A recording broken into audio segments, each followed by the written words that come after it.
Assalamualaikum warahmatullahi wabarakatuh. Kita mulakan pertemuan dengan membaca kitab Al-Fatihah.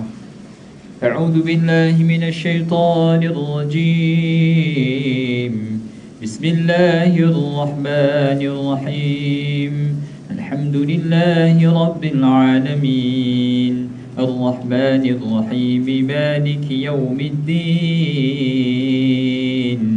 إياك نعبد وإياك نستعين اهدنا الصراط المستقيم صراط الذين أنعمت عليهم غير المغضوب عليهم ولا الضالين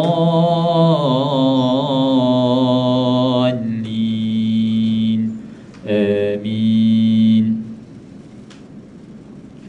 إن الحمد لله نحمده ونستعينه ونستهديه ونستغفره ونعوذ بالله من شرور أنفسنا ومن سيئات أعمالنا. من يهده الله فلا مضل له ومن يضلل فلا هادي له. أشهد أن لا إله إلا الله وحده لا شريك له وأشهد أن سيدنا محمدا عبده ورسوله. سبحانك لا علم لنا إلا ما علمتنا إنك أنت العليم الحكيم. رب اشرح لي صدري ويسر لي أمري واحلل عقدة من لساني يفقه قولي. قد قال الله تعالى في كتابه الكريم بعد أعوذ بالله من الشيطان الرجيم. يا أيها الذين آمنوا اتقوا الله حق تقاته ولا تموتن إلا وأنتم مسلمون. Sadaqallahul Azim. Tuan-tuan, puan-puan, muslimin, muslimat, warga MBI yang dirahmati Allah Subhanahu wa taala sekalian. Pertama dan selamanya kita rafakkan syukur kepada Allah Subhanahu wa taala kerana dengan limpahan kurnia, inayah dan kasih sayangnya dapat sama-sama kita dipertemukan pada tengah hari yang berbahagia 28 Muharram hari ini. Mudah-mudahan Allah Subhanahu wa taala jadikan ia sebahagian daripada himpunan amal saleh kita bersama, insya-Allah. Selawat dan salam ke atas junjungan Nabi kita Nabi Muhammad sallallahu alaihi wasallam. Allahumma salli ala sayyidina Muhammad wa ala alihi wa sahbihi wa baraka wa sallam. Ahli keluarga baginda dan para sahabatnya, para tabi'in, tabi'innya, dan doa berpanjangan buat umat Islam yang berada di Syria maupun di Palestin agar Allah berikan kekuatan, insya-Allah. Dan kita juga bermohon kepada Allah Ta'ala agar kita dalam suasana berada di tahun-tahun baru ni, Muharram ni ke tahun barulah, agar sama-sama kita bermuhasabah. Adakah 4 minggu yang kita lalui di bulan Muharram ini ada apa-apa perubahan dalam hidup? Sekiranya tidak ada apa-apa perubahan, maka kita dapat jangkakan setahun mendatang juga tidak akan ada apa-apa perubahan. Kerana kalau kita tidak melakukan sesuatu untuk berubah, orang lain tak kisah pun untuk kita berubah ataupun tidak. Ya. Untuk berubah ni tuan-tuan perempuan, dia perlukan kepada formula. Ya. Yang pertama, kita kena ubah sikit-sikit. Kita tak boleh ubah banyak-banyak, sebab nanti kita penat. Ya, dia tak biasa sembang duha, tiba-tiba sembang duha 8 rakaat terus. Terkejut lutut dia, esok langsung tak boleh bengkok dah. Pasal apa ni lutut sakit ni? Pasal sembang duha ustaz, 8 rakaat. Penat macam sembang tarawih. Tak payahlah kelang kabut ya. Kalau tak start mengaji, start sikit-sikit. Ya, sikit-sikit start.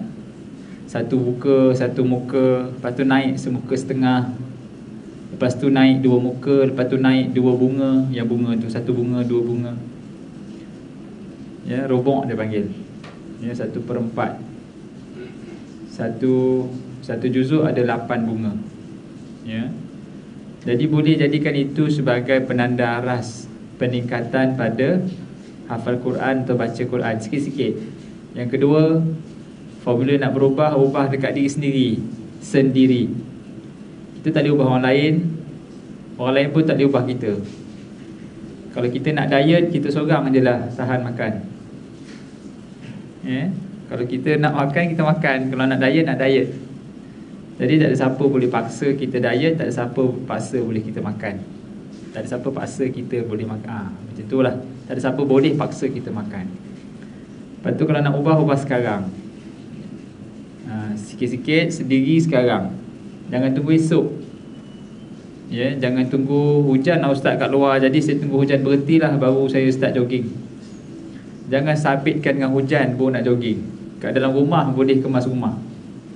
Lap lantai, ya, sapu sampah, kemas buku, pergi korek semua habuk-habuk tepi katil tu. Ini saya buat sungguh ni, saya buat sendiri. Baru pakai kasut jogging tengok, lebat ni hujan. Jadi kita ada pilihan. Sama ada kita nak pergi jogging ataupun makan keripik tengok TV. Jadi kita pilih. Sebab tu kata pepatah tu kata 10% is what happen to you, 90% how you respond to it. 10% hujan, lagi 90% apa kita buat dengan hujan tu. Ada orang yang meniaga, dia tu ustaz hujan lah ustaz, jadi saya tak nak meniaga lah. Ada orang sebabkan hujan lah kena meniaga. Sebab apa? Sebab orang lain tak meniaga. Kan cara dia pandang beza. Ya. Jadi begitulah hidup kita ni berubah, mesti ada dipanggil formula dia, ya, sikit-sikit dekat diri sendiri dan sekarang. Dan mesti istiqamah. Kena istiqamah. Lepas tu kena ikhlas. Tu 5. Ya, sikit-sikit sendiri sekarang. Istiqamah dan ikhlas. Itu. Baik, kita menyambung perbahasan tafsiran suratul Mulk, iaitu kita masuk pada ayat ke-18. Ya, 18 lah. 20. Oh, dah 20 dah. Ayat ke-20, baik. Ayat ke-20 berbunyi ba'da a'udzu billahi minasyaitonir rajim. Amman hadzal ladzi huwa jundun lakum yansurukum min dunir rahman inil kafiruna illa fi ghurur. Amman hadzal ladzi yarzuqukum in amsaka rizqah bal lajju fi 'utuwwin wa nufur. 20-21. Atau siapakah dia yang menjadi tentera bagimu, yang akan tolong kamu selain daripada Allah yang Maha Pemurah. Orang-orang kafir itu tidak lain hanyalah dalam keadaan tertipu. Baik, ayat ke-20 Allah Subhanahu wa taala tanya ke kita. Allah Subhanahu wa taala tanya kita, siapakah yang akan jadi penolong orang-orang musyrik yang menyembah selain daripada Allah untuk menjadi penolong bersoal jawab di hadapan Allah Subhanahu wa taala? Jawapan dia tak ada lah. Macam mana kita nak dapat bantuan ataupun nak tolong kita di padang mahsyar? Kita tak akan boleh terbantu dan tak ada siapa nak bantu. Tuan-tuan perempuan, di padang mahsyar esok ada syafaat. Ada syafaat Rasulullah SAW. Ada syafaat Al-Quran. Ada syafaat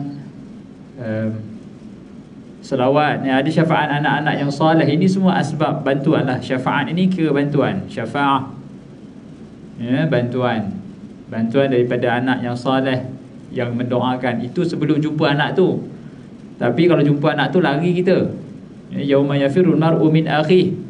Hari di mana manusia lari daripada saudara dia. Wa ummihi wa abih. Lari daripada mak dan bapak dia. Wa sahibatihi wa banih. Lari daripada kawan dan anak-anak.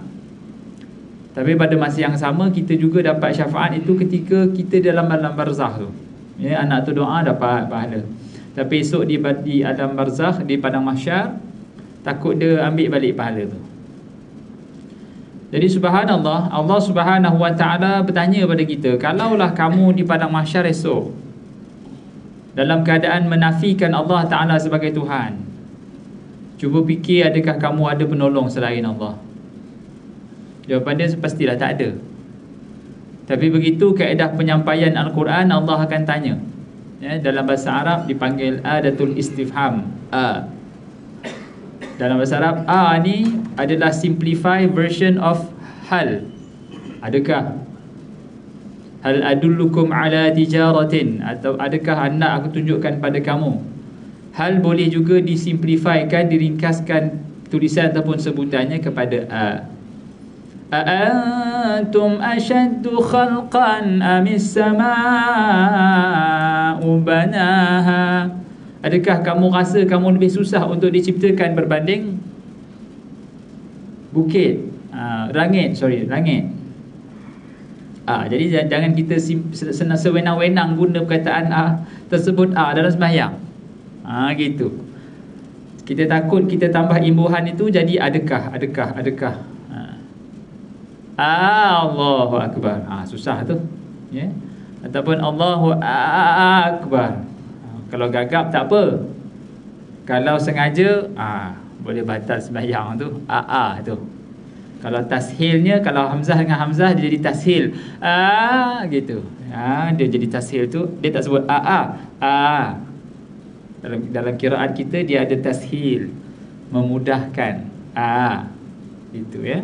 Ada setengah riwayat, ada setengah bacaan kita baca antum, dia antum ashaddu khalqan amis sama'u banaha. Itu tashil.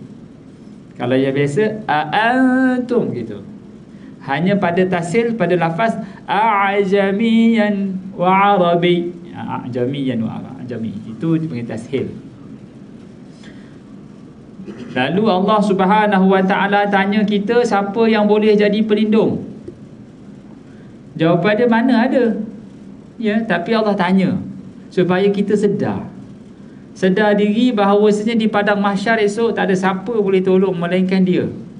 Jadi bila Allah tanya macam tu ke kita, maka ketika hidup di dunia ni tuan-tuan dan puan, kita kena banyak bercakap dan memohon padanya. Itu take away point dia.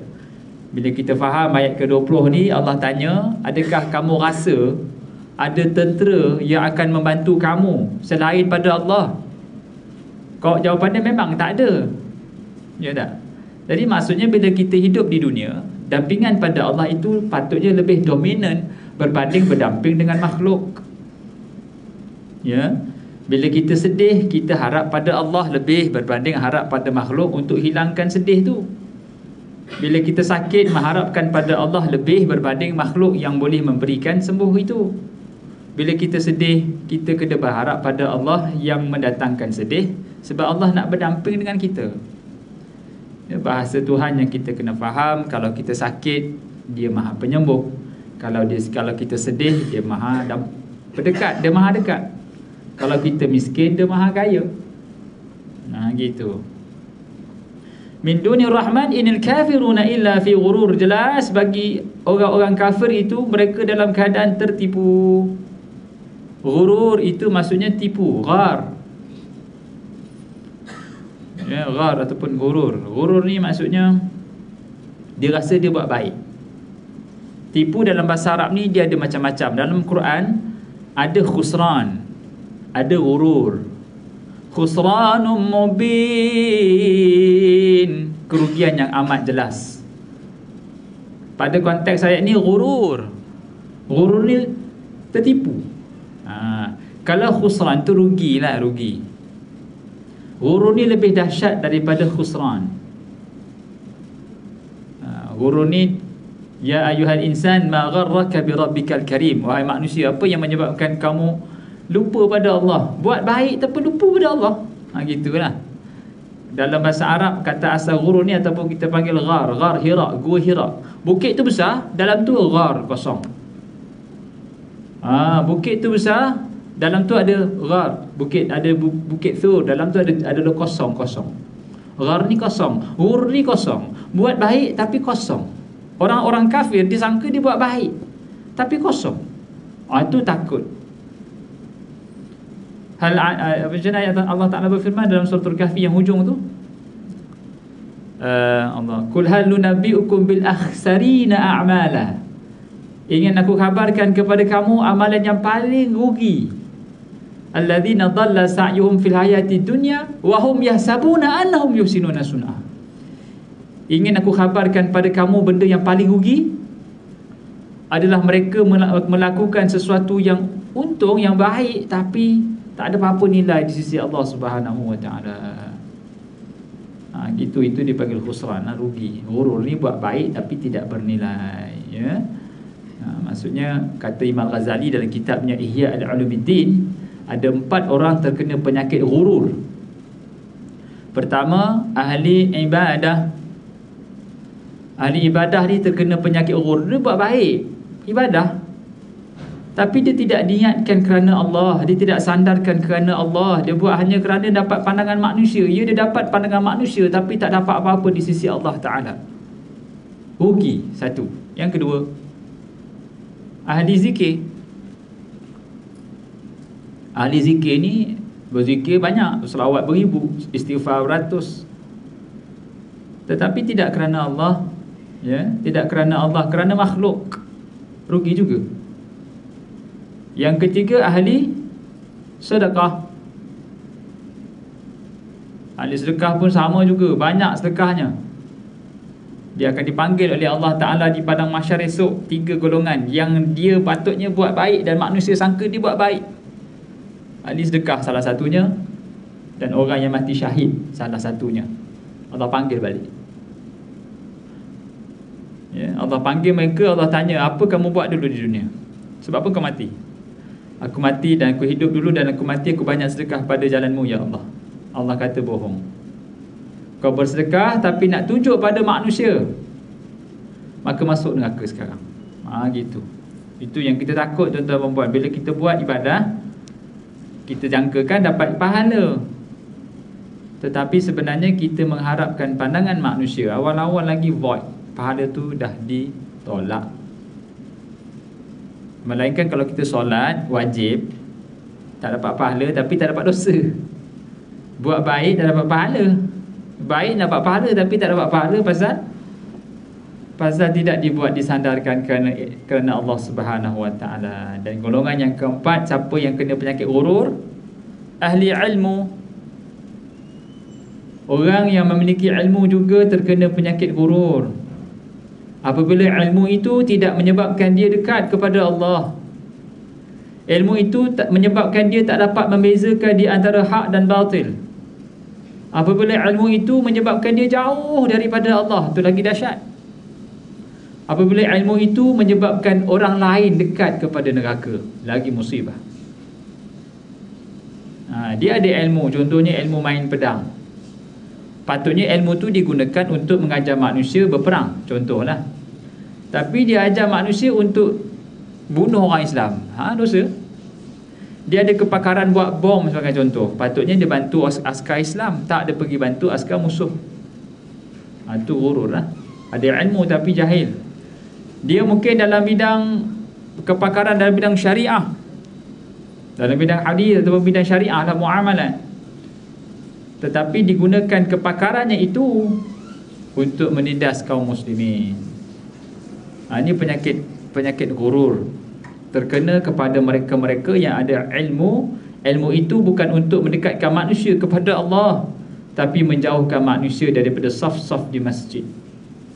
Sekarang ni bertular kumpulan-kumpulan yang mana mereka suka menafsirkan Al-Quran tanpa hadis Nabi SAW, dan mereka tolak hadis. Boleh kita anggap ni kumpulan anti hadis lah.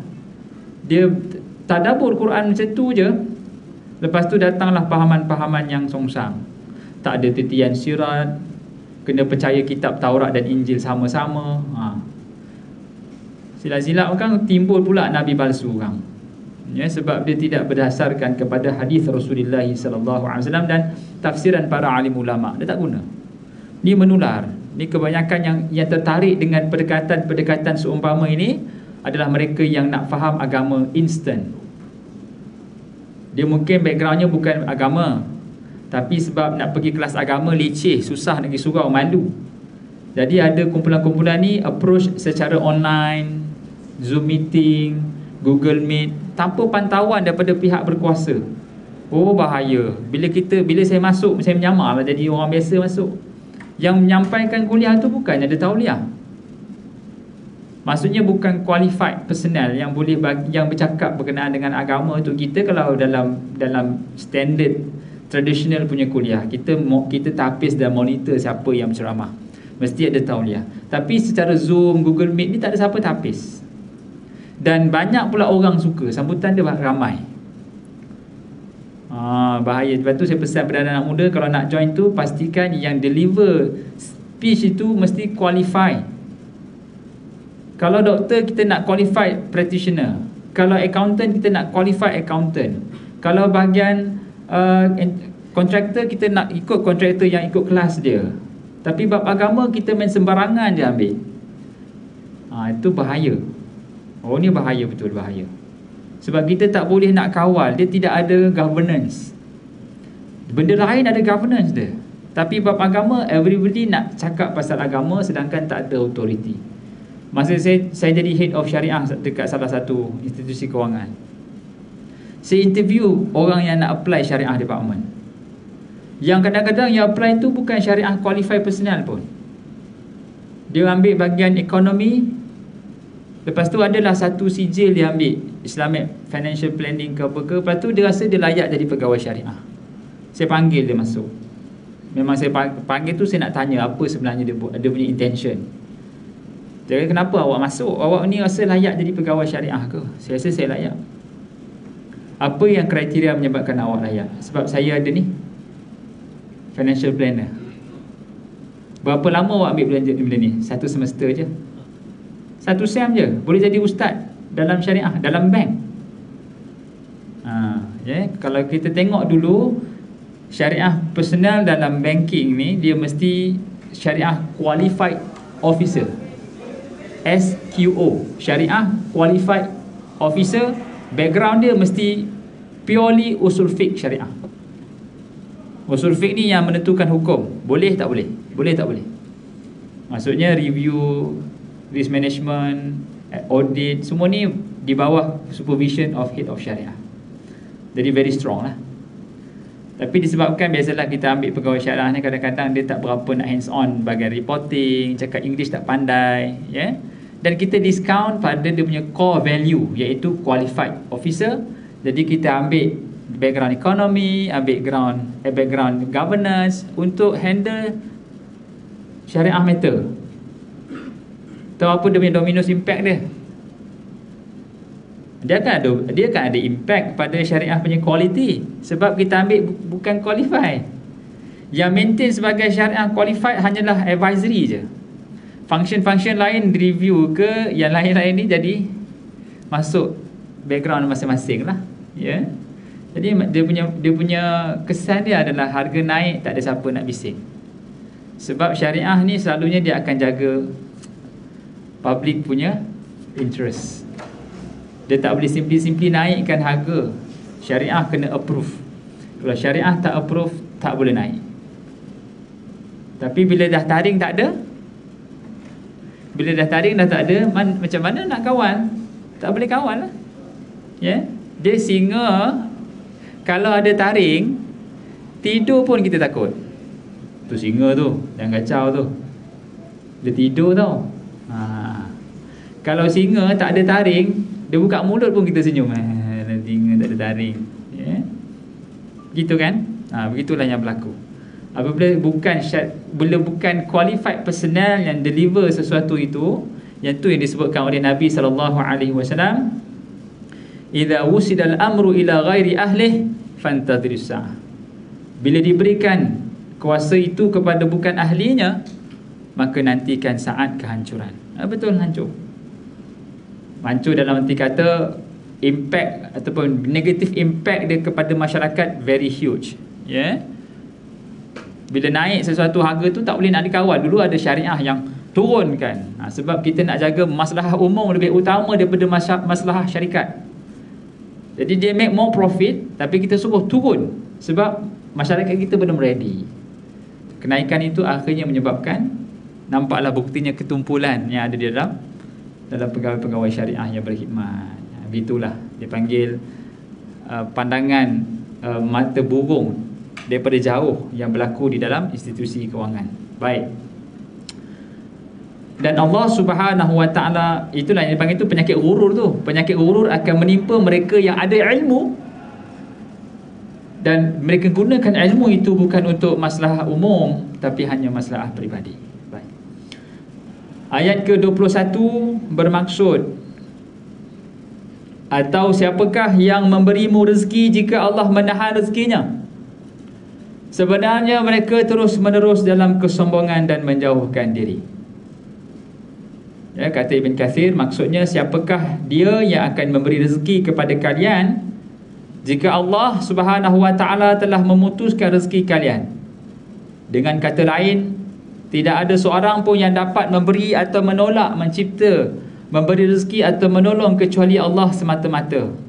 Tiada sekutu bagi Allah. Artinya mereka mengetahui hal tersebut, namun demikian mereka tetap menyembah selain Allah. Ya, Allah Ta'ala berfirman pada ayat ke-21 ini berkenaan dengan rezeki pula. Allah tanya balik. Tadi Allah tanya amman hadzal ladzi, siapa nak jadi penolong bila Allah tanya. Yang kedua, siapa bagi rezeki kalau Allah tahan rezeki itu. Ya.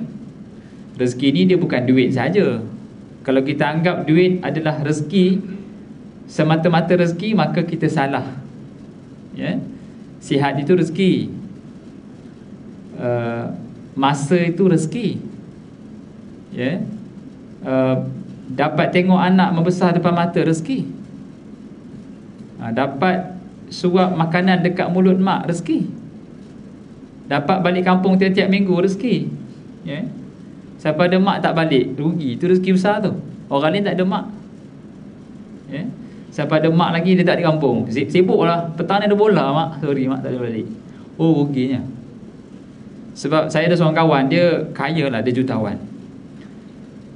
Dia about 30s lah, mid 30s. Kaya dia. Dia tak berapa cemerlang belajar, tapi lepas SPM dia berniaga. Very successful sekarang. Yelah, kita belajar, pergi degree, buat master, PhD. Berapa tahun habis tu. Dia lepas SPM tu berniaga. Oh, jutawan dia. Kata kau lambat, kau pergi belajar dulu. Laga dulu tu dia. Itu cara hidup dia lah, pasal dia drop out school. Dia tak boleh nak perform. Tapi dia fokus pada peniaga dan jaga mak dia. Masa MCO, mak dia meninggal. Oh, dia menangis. Dia kata, aku ni Sabran, Allah bagi macam-macam kekayaan sebab mak aku lah. Aku jaga dia, mak aku dapat, aku ada servis kereta, aku ada car wash, aku ada restoran. Yang paling nikmat, paling besar adalah bila aku dapat suap makanan dekat mak aku. Tapi bila Allah cabut nikmat suap makanan dekat mak aku tu, Allah, gelap. Semua aku ada ni semua tak bernilai dah. Dia nangis lah. Kita pun terfikir mak di kampung, payah ni. Terus balik kampung lah. Terus balik kampung, lantak kau lah. Tak apa, kau terus nangis, aku nak balik dulu. Pasal kawan main bola macam tu je lah, sembang kan. Aku gerak dulu. Kau menangis sambung. Tapi lepas tu dia kahwin lah. Sebab dia tak kahwin, dia fokus mak dia. Dia dah berniaga. Lepas tu dia fokus, dia cari dia punya next why. Dulu dia punya why dia adalah untuk mak dia. Lepas tu the biggest why pindah pada isteri dia pula. Itu dia punya rezeki lah. Jadi subhanallah, rezeki ni bukan duit saja. Kalau kita rasa duit itu satu-satunya rezeki, kita silap. Kata almarhum Syekh Mutawalli Sya'rawi, duit ini al-mal huwa adna rizq. Harta ni adalah rezeki yang paling rendah sekali. Rezeki adalah harta paling rendah sekali. Dia kata anak soleh itu rezeki. Ya, dapat redha Allah itu rezeki. Itu semua rezeki. Duit boleh beli rumah, tapi duit tak boleh beli bahagia. Duit boleh beli katil, tapi duit tak boleh beli ngantuk. Ada orang tak ada katil, ada orang ada katil tak boleh tidur, terkebil-kebil, tak tidur mak, tak boleh lah. Cuba mak mengaji, terus tidur. Ada orang tidur dalam kuliah, ada. Ya? Tengah kuliah bergegar ni, Sedap punya tidur dalam kuliah. Tak percaya tengok khutbah Jumaat. Muslimat tengok khutbah Jumaat, tengok video lah tu. Tengok ramai tidur ke ramai celik. Macam ni. Kan. Padahal 15 minit je. Itu qailullah tu. Duit boleh beli ubat, tapi duit tak boleh beli sihat. Duit boleh beli jam Garmin mahal, tapi duit tak boleh beli masa. Ya, kita spend time untuk cari duit. Bila dah ada time, anak pula tak ada kan? Bila dah ada duit, anak tak ada pula. Umur 50 dah pension, baru nak spend time dengan family, anak semua dah keluar rumah dah. Jadi hidup kita ni kena ada balance lah, basically. Kena ada balance, right? Kena ada balance, iaitu seimbang. Lalu Allah Ta'ala bertanya kepada kita, in amsaka rizqah ballaju fi utuwi wa nufur. Kalau Allah tahan rezeki tu, siapa yang boleh bagi? Tak ada siapa boleh bagi rezeki. Ya. Dan sesungguhnya sebenarnya mereka terus menerus dalam kesombongan dan jauh. Utuwin wa nufur. Manusia itu sentiasa berada dalam keadaan sombong dan menjauhkan diri. Nufur ni jauh, infiru. Manusia suka menjauhkan diri daripada Allah Subhanahu Wa Taala, menjauhkan diri daripada masjid, menjauhkan diri daripada taat pada Allah. Dia suka benda yang seronok-seronok. Ya. Itu sifat manusia. Sebab tu Allah Ta'ala bila sebut pasal mati, Allah datangkan uslub penyampaian bila mati datang. Bila sampainya mati, bila mati mendatang, bila mati berjalan kepada kamu. Ayat mati sentiasa dalam keadaan manusia yang sedang berjalan dalam Quran. Ya, kalau kalian lari dah daripada mati pun, mati tetap akan mulaqikum, akan jumpa kamu. Sebab apa? Sebab manusia suka lari daripada hakikat sebenar hidup ini, iaitu mati. Kita lari daripada Allah, kita lari daripada mati, lari daripada masjid, nak lari je. Ya. Masuk Ramadan dia kira nak raya je. Belum habis lagi Ramadan tu dah. Lari tu nak lari. Ya. Afaman yamshi mukibban ala wajhihi ahda amman yamshi sawiyan ala siratim mustaqim. Maka apakah orang yang berjalan terjungkil di atas mukanya itu lebih banyak mendapat petunjuk, atau adakah orang yang berjalan tegap di atas jalan yang lurus? Berkata tafsir Ibn Kathir, yang demikian merupakan perumpamaan orang yang diberikan Allah beza di antara orang mukmin dan orang kafir.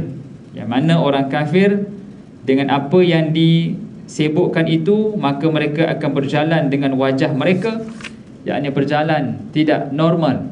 Dengan kata lain, dia tidak mengetahui ke mana dia berjalan dan tidak juga mengetahui bagaimana dia harus pergi.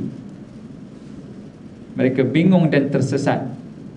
Begitu sifatnya Allah gambarkan, afaman yamshi mukibban ala wajhih. Akan ada manusia di padang mahsyar esok berjalan dengan muka. Bangun-bangun, pam. Bangun-bangun, pam. Tersembah muka ke bumi. Berjalan dengan muka dia tu.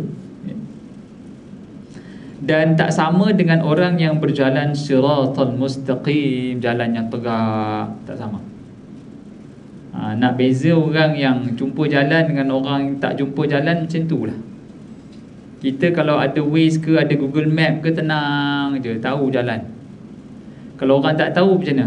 Menggagau dia, tanya, bang, kat mana jalan bang? Bang, kat mana? Waze tak ada, habis data. Menggagau cari, macam mana kau ni bawa Grab habis data pula. Tak jumpa jalan. Dia kalau orang Shah Alam ni, dia sampai je Batu Tiga tadi, nak sampai ke sini, dia tahu dah. Kalau jam Federal Highway ni, dia tahu nak masuk mana, stop sampai. Sebab dia tahu jalan. Cuba tak tahu, mengadap je lah jam. Mengadap jam kan. Macam saya duduk Ulu Kulang, daripada Selayang tu tengok merah dah, nak pergi ke Ampang Point tu, merah dah. Jadi kita ikut dalam kita tahu, tak payah tengok Waze pun tahu. Pasal kita orang Gombak, tahu lah jalan dia. Ya, daripada Selayang tu dah hidu dah Setiawangsa, Masjid Muaz bin Jabal. Kalau dia selalu orang Setiawangsa lah, dia masjid orang Muaz bin Jabal, dia tahulah. Orang yang sampai, orang nak pergi Selayang, kalau jam di MRT tu dia dah tahu dah jalan. Sebab dia memang orang situ. Sama dengan tuan-tuan kat orang sini. Kalau Emiratul Jet, kalau Federal Airways Jet nak pergi Kelang, tahu jalan dalam. Itu beza orang yang ada hidayah dengan orang yang tak ada hidayah. Ya, orang yang ada hidayah di dunia ni, walaupun macam mana datang obstacles, ujian dalam hidup, dia tenang je. Pasal dia dah ada solusi. Apa solusi dia? Allah. Ya, Allah yang datangkan solusi, Allah yang datangkan ujian, Allah yang akan datangkan jalan keluar. Yang kadang-kadang kita rasa terbeban, kita rasa stuck, kita rasa jam, kita stres dan depres kerana kita rasa kita seorang je yang perlu selesaikan masalah tu. Tak. Kita kena berkongsi dengan Allah Subhanahu Wa Taala. Ya. Dan Allah Taala datangkan ujian itu sebab dia tahu kita boleh pikul. Dia nak tengok sejauh mana kita merintih pada dia. Merintih pada Allah Ta'ala tu selesai banyak masalah. Orang yang bahagia itu bukan sebab dia tak diuji, tidak. Tetapi orang yang bahagia itu, dia tahu Allah Ta'ala ada. Ya. Dia ubah cara dia pandang, dia memilih nikmat yang masih ada. Ya. Dia ada Allah, apa nak sedih sangat. Ya. Contohnya kalau orang langgar kereta, memang kita marah orang langgar kereta kita. Tapi kalau kita marah, apa kita dapat? Dapat marah je lah, dapat lepaskan geram. Kereta tu takkan boleh baik dengan marah. Ataupun kereta masuk gaung, ada orang marah-marah, ada orang senyum, ada orang syukur. Orang yang marah-marah tu, dia berada pada tahap sabar yang paling rendah, tak sabar langsung. Ada orang terpaksa sabar sebab dia mungkin tak boleh marah, pasal yang langgar tu mungkin bos dia. Boleh tak? Bos langgar kereta kita, kita marah bos, boleh? Tak ada cakap lembut je, it's okay bos, okay bos, okay. Padahal bos tu nak tengok respon je. Yang ketiga, kalau dia redha dengan apa yang berlaku, itu tinggi martabat ujian. Dia redha, dia pilih untuk sabar. Yang paling tinggi bila orang langgar kereta dia Alhamdulillah. Itu paling tinggi lah. Ya. Bila ujian sampai dalam hidup kita, kita sebut Alhamdulillah, tu martabat paling tinggi lah. Bang, handphone hilang bang. Hilang, Alhamdulillah. Itu memang susah. Ya. Kak, handbag hilang. Handbag kak hilang, Alhamdulillah. Ya. Haji, handphone hilang. Handphone saya hilang, Alhamdulillah. Haji, handphone Hajah pegang, innalillah. Dia kalau bini pegang, elok hilang lagi daripada bini pegang dia. Sebab macam-macam rahsia. Ya. Orang perempuan pun sama. Hajah, handbag hilang, Alhamdulillah. Hajah, haji hilang dia, Alhamdulillah. Orang perempuan dia suka kalau sampai dia hilang. Lama sikit tak apa, senang nak pergi Vietnam, nak pergi Kota Baru, nak berjalan-jalan. Dia ada grup-grup muslimat dia banyak berjalan. Bukan di sinilah, ya. Geng-geng pencin je. Geng pencin dia kalau boleh suami dia ada program, senang dia nak berjalan. Baik, insya-Allah kita berhenti di situ tuan-tuan dan puan. InsyaAllah kita akan sambung pada siri yang akan datang pada ayat ke-22, 23 insyaAllah. Tolong marking, kadang-kadang saya lupa. Kita akan sambung pada ayat ke-23 Suratul Mulk. Mudah-mudahan apa disampaikan dapat sama-sama kita ambil iktibar dan jadikan sandaran dalam kehidupan. Apa yang baik itu daripada Allah Ta'ala, yang kurang itu kelemahan di saya. Wabillahi taufiq wal hidayah. Aku lumada tasma'un, aku qawli hadha wa astaghfirullah li wa lakum. Wassalamualaikum warahmatullahi wabarakatuh. أعوذ بالله من الشيطان الرجيم. بسم الله الرحمن الرحيم. الحمد لله رب العالمين، والصلاة والسلام على أشرف الأنبياء والمرسلين سيدنا محمد وعلى آله وصحبه أجمعين.